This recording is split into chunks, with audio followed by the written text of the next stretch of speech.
Okay now see, ठीक है।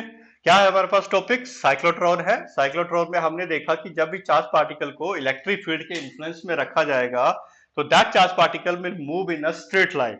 Straight line में मूव करेगा और साथ साथ में वेलोसिटी उसकी क्या होती जाएगी? इंक्रीज होती जाएगी, ठीक है। वेलोसिटी इंक्रीज हो रही तो obviously that will getting the some kind of the acceleration. Now second part हमने डिस्कस किया whenever the charge particle is put inside the magnetic field. कल हमने डिस्कस किया ये मेरे पास मैग्नेटिक फील्ड्स है और हमने चार्ज पार्टिकल को अगर इसके अंदर इन्फ्लुएंस में रखते हैं, इसके इन्फ्लुएंस में, तो व्हाट विल हैपन हियर? जैसे ही चार्ज पार्टिकल को एक सर्टेन वेलोसिटी के साथ इसकी मैग्नेटिक फील्ड के अंदर भेजेंगे तो it will move in a circular path. कैसे मूव करेगा? ये सर्कुलर पाथ में मूव करेगा, ठीक है। तो ये दो प्रॉपर्टीज आपको यहाँ पे याद रखनी है, तभी हम इस साइक्लोट्रॉन को बड़े अच्छे तरीके से अंडरस्टैंड कर सकते हैं कि भाई ये कैसे काम कर रहा है, क्या इसका प्रिंसिपल रहेगा, ठीक है। तो ये दो चीजें याद रखनी है। इलेक्ट्रिक फील्ड के इन्फ्लुएंस में charge particle will accelerate, magnetic field के इन्फ्लुएंस में क्या होगा? The charge particle will move in a circular path, ठीक है। तो ये दोनों टॉपिक हमने वन बाय वन डिस्कस किए हुए थे। Is that clear? क्या है आज का हमारा टॉपिक जो रहने वाला है? That is called the cyclotron. Cyclotron is a one kind of the device, ठीक है। एक डिवाइस है used to accelerate, used to accelerate accelerate the charge particle,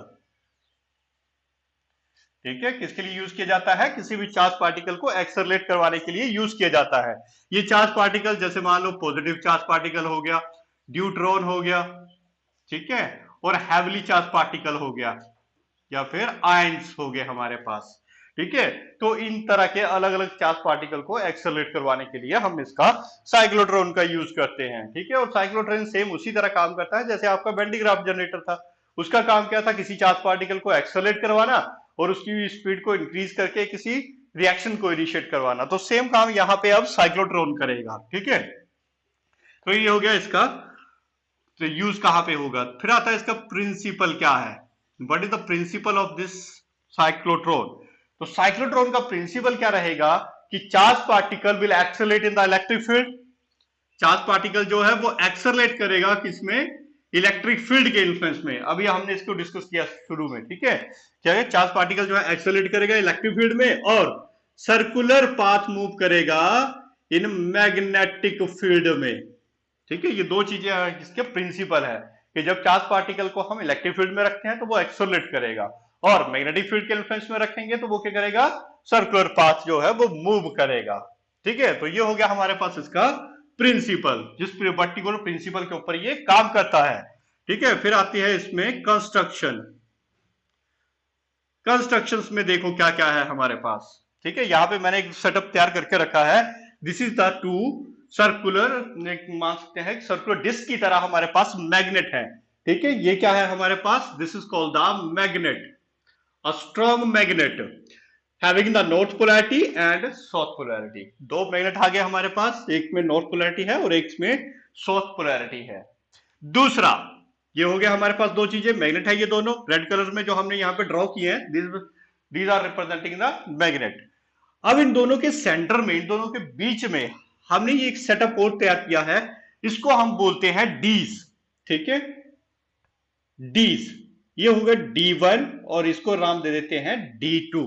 डीज का मतलब क्या हुआ? एक तरह की शेप है ये, ठीक है। जैसे मान लो आपके पास सर्कुलर लंच बॉक्स है, ठीक है। लंच बॉक्स है आपका, उस लंच बॉक्स को आप बीच से काट देते हो तो आपका बीच वाला पोर्शन जो है वो खाली रहेगा, एम्प्टी रहेगा, ठीक है। तो ये डीज होगा कि शेप में कुछ लाइक दिस, ऊपर से क्लोज रहेगा, नीचे से क्लोज रहेगा और बीच का सारा क्या है?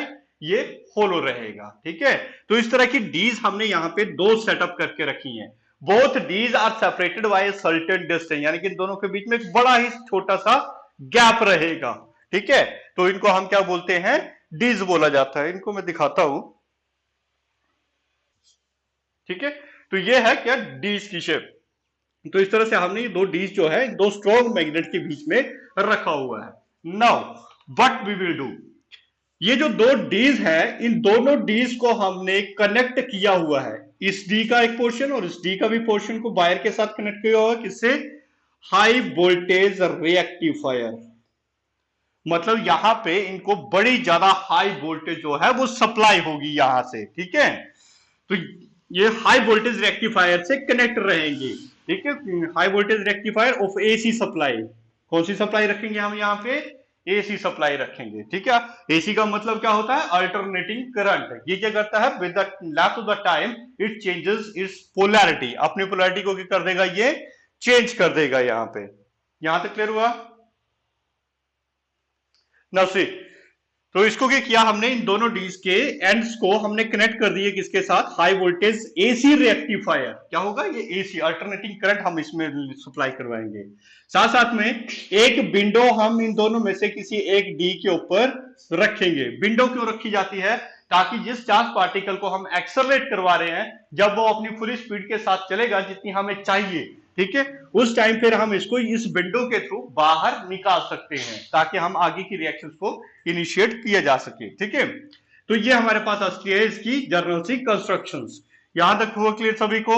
अब देखो यहां पे ये काम कैसे करेगा, what will be the working of this cyclotron, how the cyclotron will work. इस चीज को जरा ध्यान से देखना। देखो what will happen here, we will take a positive charge here at the center of these two D's। दोनों D's के सेंटर में हमने रखा है, ठीक है, किसी भी D के ऊपर नहीं रखेंगे। दो D's हैं, एग्जैक्ट इनके सेंटर में हमने इस चार्ज पार्टिकल को प्लेस किया, ठीक है।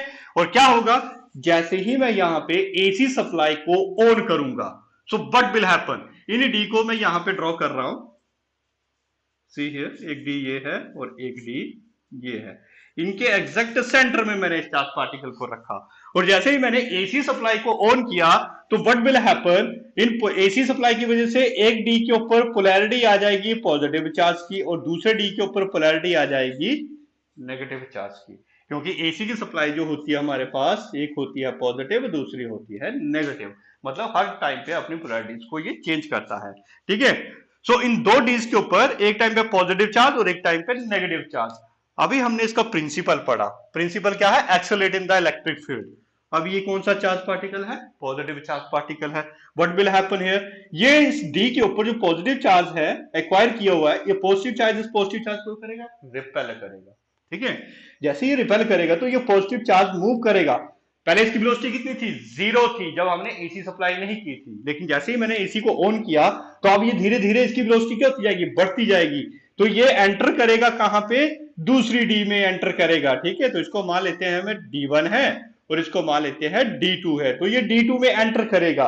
तो जैसे ये D2 के अंदर एंटर किया, अभी मैंने इसकी शेप कैसी बताई, इस तरह से होलोस्फीयर अंदर से खाली है, तो जैसे ही ये डी के अंदर एंटर कर जाएगा, तो इस डी के अंदर इलेक्ट्रिक फील्ड का कोई भी इन्फ्लुएंस नहीं रहेगा। मैं अपनी बात को फिर से रिपीट कर रहा हूं यहां पे, this is the most important aspect here. जब चार्ज पार्टिकल डी के अंदर एंटर कर जाएगा, इन डी के अंदर एंटर कर जाएगा, तो इस डी के अंदर इलेक्ट्रिक फील्ड का कोई भी एनरोलमेंट नहीं रहेगा। इलेक्ट्रिक फील्ड का एनरोलमेंट सिर्फ इसके सरफेस पर है, ठीक है, सरफेस पर रहेगा। यानी कि जब चार्ज पार्टिकल इन दोनों डीज के गैप में आएगा, तभी ये इलेक्ट्रिक फील्ड को इन्फ्लुएंस करेगा। अदरवाइज जब चार्ज पार्टिकल आपका डी के अंदर एंटर कर गया, तो यहां पर इसके ऊपर इलेक्ट्रिक फील्ड बिल्कुल भी काम नहीं करेगी। अब इन डीज के अंदर जो फील्ड काम करेगी वो कौन सी रहेगी, मैग्नेटिक फील्ड। अब देखो मैग्नेटिक फील्ड कुछ ऐसी आ रही है, नॉर्थ पोल से चलती हुई साउथ पोल की तरफ चलेगी ये मैग्नेटिक फील्ड, इस तरीके से। तो इन डीज के अंदर सिर्फ और सिर्फ किसका इन्फ्लुएंस रहेगा, मैग्नेटिक फील्ड का इन्फ्लुएंस रहेगा, ठीक है। So what will happen here, देखो मैग्नेटिक फील्ड जा रही है इसके अंदर स्ट्रेट डाउनवर्ड डायरेक्शन में, चार्ज पार्टिकल आ रहा है कुछ इस D2 की तरफ, तो दोनों के बीच का एंगल जो बनेगा वो कितना बन रहा है, 90 डिग्री का एंगल बन रहा है ये, ठीक है।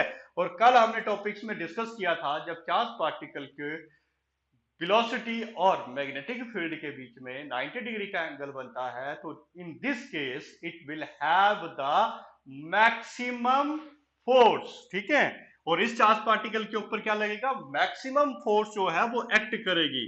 तो देखो यहाँ पे क्या हुआ, ये चार्ज पार्टिकल यहाँ पे एंटर किया, D2 में एंटर किया, और अब इस किसके इन्फ्लुएंस में आ गया, ये मैग्नेटिक फील्ड के इन्फ्लुएंस में आ गया। जब ये मैग्नेटिक फील्ड के इन्फ्लुएंस में आ गया और इलेक्ट्रिक फील्ड इसके ऊपर, सॉरी, मैग्नेटिक फील्ड ही इसके ऊपर काम कर रही है। तो हमने कल इसके मोशंस के बारे में डिस्कस किया था भाई, जब मैग्नेटिक फील्ड के अंदर कोई चार्ज पार्टिकल चलता है तो वो कौन सा पाथ फॉलो करता है, सर्कुलर पाथ। ठीक है, तो क्या होगा, जैसे ही इस डी के अंदर एंटर करेगा तो ये इस तरीके से सर्कुलर पाथ फॉलो करता हुआ फिर वापस यहां पे पहुंच जाएगा। कहां पे पहुंच गया, इन दोनों के गैप में पहुंच गया। ये इलेक्ट्रिक फील्ड के अंदर इसने सर्कुलर पाथ फॉलो किया और वापस फिर इस गैप में पहुंच गया। ठीक है, now what will happen in this case, जितने टाइम में ये अपना पाथ कवर करता हुआ आया, वापिस आया इस गैप में, उतने टाइम में AC की पोलैरिटी जो है वो चेंज हो जाएगी। समझा रे बात, क्या होगा, जितने टाइम में ये सर्कुलर पाथ फॉलो करता हुआ गैप में पहुंचेगा उतने टाइम में AC की पोलैरिटी जो है वो चेंज हो जाएगी। AC की पोलैरिटी का चेंज होने का मतलब क्या हुआ, अब D1 के ऊपर जो चार्ज आ जाएगा वो नेगेटिव चार्ज आ जाएगा और D2 के ऊपर अब जो चार्ज बनेगा वो बन जाएगा पॉजिटिव चार्ज। ठीक है, so what will happen here, ये तो एक सर्टेन वेलोसिटी के साथ वापस आया था, अब इसके पास पहले वेलोसिटी, इसके कंपैरिजन में यहाँ पे वेलोसिटी ज्यादा है। अब फिर से इसको क्या हुआ, पॉजिटिव चार्ज को यहां से अब रिपल्शन मिली, और ज्यादा रिपल्शन मिली। पहले तो इसकी मान लो घूम के जब वापस आया तो इसकी वेलोसिटी थी 10 मीटर पर सेकंड, सपोज कर लेते हैं, रफ डाटा ले लेते हैं, 10 मीटर पर सेकंड थी। ठीक है, जैसे ये घूम के वापस पहुंचा उसी गैप में तो पोलैरिटीज क्या हो गई थी, डी की चेंज हो चुकी थी। चेंज हो गई थी तो D2 के ऊपर अब पॉजिटिव चार्ज और D1 के ऊपर अब नेगेटिव चार्ज आ चुका था। ठीक है, तो क्या होगा, नेगेटिव अब इसको उसी की डायरेक्शन में और ज्यादा इसको क्या करेगा, रिपल्शन देगा। अब जब इसको और ज्यादा रिपल्शन मिलेगी तो इस गैप के बीच में ये अपनी वेलोसिटी को और इंक्रीज करेगा। यहां पे जब इसने एक्वायर की थी तो 10 मीटर पर सेकेंड, अब दोबारा जब ये इस D1 में एंटर करेगा तो इसकी वेलोसिटी हो चुकी होगी 15 मीटर पर सेकेंड। ऐसा सपोज कर लेते हैं कि मतलब यहां के कंपैरिजन में यहां पे इसकी वेलोसिटी क्या हुई, इंक्रीज हुई। क्यों हुई इंक्रीज, क्योंकि ये इलेक्ट्रिक फील्ड के इन्फ्लुएंस में है और इलेक्ट्रिक फील्ड के इन्फ्लुएंस में ये चार्ज पार्टिकल क्या होगा, एक्सेलरेट होगा। ठीक है, तो अब ये इंक्रीज्ड वेलोसिटी के साथ दूसरे डीज में एंटर करेगा और जब ये दूसरे डी में एंटर करेगा तो फिर से सेम वही कंसेप्ट इसमें आ जाएगा, क्या कि डीज के अंदर इलेक्ट्रिक फील्ड का इन्फ्लुएंस तो नहीं रहेगा, किसका रहेगा, मैग्नेटिक फील्ड का। और मैग्नेटिक फील्ड क्या करती है, मैग्नेटिक फील्ड चार्ज पार्टिकल को सर्कुलर में घुमाती है।